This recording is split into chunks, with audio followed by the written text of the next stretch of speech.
എല്ലാവർക്കും voice of ദേവിലേക്ക് സ്വാഗതം. കോട്ടയം ജില്ലയിലെ വൈക്കം താലൂക്ക് മുളക്കുളം പഞ്ചായത്തിൽ സ്ഥിതി ചെയ്യുന്ന കീഴൂർ ഭഗവതി ക്ഷേത്രമാണ് കേട്ടോ ഇത്. കീഴൂർക്കരയിലെ ഏറ്റവും വലിയ ഉത്സവമാണ് കീഴൂർ ഭഗവതി ക്ഷേത്രത്തിലെ പാനമഹോത്സവം. ജാതിഭേദമന്യേ ഈ കരയിലെ എല്ലാവരും ഒത്തുചേർന്ന് ആഘോഷിക്കുന്ന ഒരാഘോഷം തന്നെയാണ് പാനമഹോത്സവം. നമ്മളിപ്പോൾ ക്ഷേത്രത്തിൽ എത്തിയിരിക്കുന്നത് എൻ്റെ അമ്മ ദേവന്റെ പേരിൽ നേർന്നിരിക്കുന്ന കുമ്പോടം വഴിപാടിൻ്റെ ആദ്യ ചടങ്ങായ മാലയിടൽ ചടങ്ങിന് വേണ്ടിയിട്ടാണ്. ഈ മാലയിടൽ ചടങ്ങിനോട് കൂടി നോമ്പ് നോറ്റ് നമ്മൾ മേടം 12-ാം തീയതിയാണ് കുമ്പോടം എടുക്കുന്നത്. മേടം 10 അരിയറോട് കൂടിയാണ് പാനമഹോത്സവത്തിന് തുടക്കം കുറിക്കുന്നത്. 11-ാം തീയതി ചെറിയ പാനയും മേടം 12 വലിയ പാനയും മേടം 13 ഗുരുതിപ്പാനയോടുകൂടി പാനമഹോത്സവത്തിന് സമാപനം കുറിക്കുകയും ചെയ്യും. മേടം 12-ാം തീയതി ഞങ്ങളുടെ ശാഖയുടെ ഭാഗമായിട്ട് കുമ്പോടം എടുക്കുകയാണ്. അപ്പോൾ കുമ്പോടം നിറയ്ക്കുന്നത് ഞങ്ങളുടെ ശാഖയിലെ ഏറ്റവും മുതിർന്ന ചേട്ടൻ പൊന്നപ്പഞ്ചേട്ടനാണ്. അപ്പോൾ കാവ്യ വസ്ത്രമൊക്കെ ധരിച്ചിട്ടാണ് ദേവൻ കുമ്പോടം എടുക്കുന്നത്. കേരളത്തിലെ ഭദ്രകാളി ക്ഷേത്രങ്ങളിൽ നടത്തിവരുന്ന ഒരു അനുഷ്ഠാന നൃത്തമാണ് യഥാർത്ഥത്തിൽ കുമ്പോടം. ഇതിന് മാരിയമ്മൻ തുള്ളൽ എന്നും അമ്മൻകുടമെന്നും പറയപ്പെടുന്നുണ്ട്. തമിഴ് സംസ്കാരവുമായി ബന്ധപ്പെട്ട് നിലനിൽക്കുന്ന ആചാരങ്ങളിൽ ഒന്നാണ് ഇത്. കുംഭമാസത്തിലെ ഭരണി, മീനമാസത്തിലെ ഭരണി, 10-ാം ഉദയം എന്നറിയപ്പെടുന്ന മേടം 10 എന്നീ ദിവസങ്ങളിലെ ഉത്സവ ദിനങ്ങളിലാണ് പ്രധാനമായും കുമ്പോടം നടത്തിവരുന്നത്.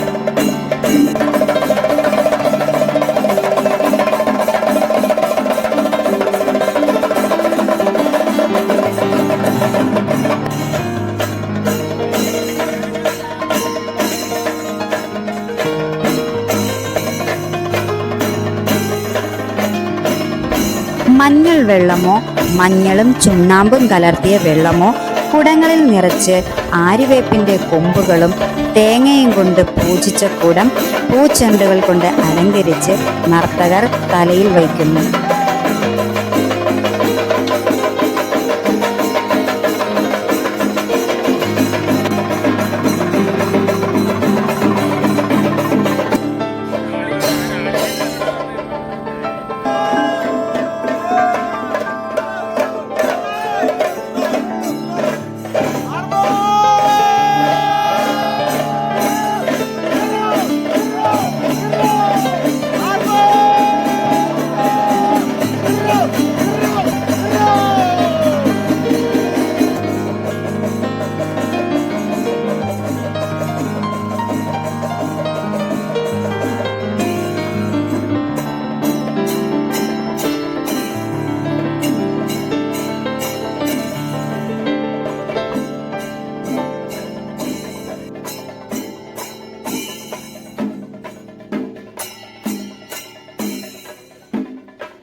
ദേവീക്ഷേത്രങ്ങളിൽ കുമ്പോടം എടുക്കുന്നതിൻ്റെ ഐതിഹ്യം എന്തെന്നാൽ, ദാരിക നിഗ്രഹം കഴിഞ്ഞെത്തിയ കാളിയുടെ കോപം ശമിപ്പിക്കാൻ പിതാവായ പരമശിവൻ ദേവിയുടെ പ്രദക്ഷിണ വഴിയിൽ കിടന്നു. അതോടൊപ്പം സുബ്രഹ്മണ്യനും ഗണപതിയും ശിശുക്കളുടെ രൂപത്തിൽ സമീപത്ത് കിടക്കുകയും ചെയ്തിരുന്നു. കോപാക്രാന്തയായി എത്തിയ ദേവിയുടെ പാദം അറിയാതെ ഭഗവാൻ ശിവന്റെ ശരീരത്തിൽ പതിച്ചു. സ്ഥലകാലബോധം വീണ്ടു കിട്ടിയ ദേവി തൻ്റെ തെറ്റിൽ പശ്ചാത്തപിച്ചു. ഭഗവാൻ പരമശിവൻ ദേവിയുടെ കോപം അടങ്ങിയതിൽ സന്തുഷ്ടനായി. അടുത്തു കിടന്ന ശിശുക്കളെ കണ്ട മാത്രയിൽ ദേവിയുടെ കോപഭാവം അലിയുകയും മാതൃഭാവം ഉണരുകയും ചെയ്തു. ദേവി ശിശുക്കളെ ലാളിച്ച മാത്രയിൽ ഇരുവരും സ്വരൂപം കൈക്കൊണ്ടു. ദുഷ്ടനിഗ്രഹം നടത്തി തിരിച്ചെത്തിയ ദേവിയുടെ ചൈതന്യം പൂർവസ്ഥിതിയിലാക്കാൻ ദേവഗണങ്ങളും ഭക്തരും കുടത്തിൽ ദിവ്യ ഔഷധങ്ങളായ മഞ്ഞളും വേപ്പിലയും ചേർത്ത ജലം അഭിഷേകം നടത്തിയെന്നാണ് കുംഭകുടത്തെക്കുറിച്ചുള്ള ഐതിഹ്യം. ദേശഭേദമനുസരിച്ച് ഈ ഐതിഹ്യത്തിൽ മാറ്റങ്ങൾ പറഞ്ഞു കേൾക്കുന്നുണ്ട് കേട്ടോ.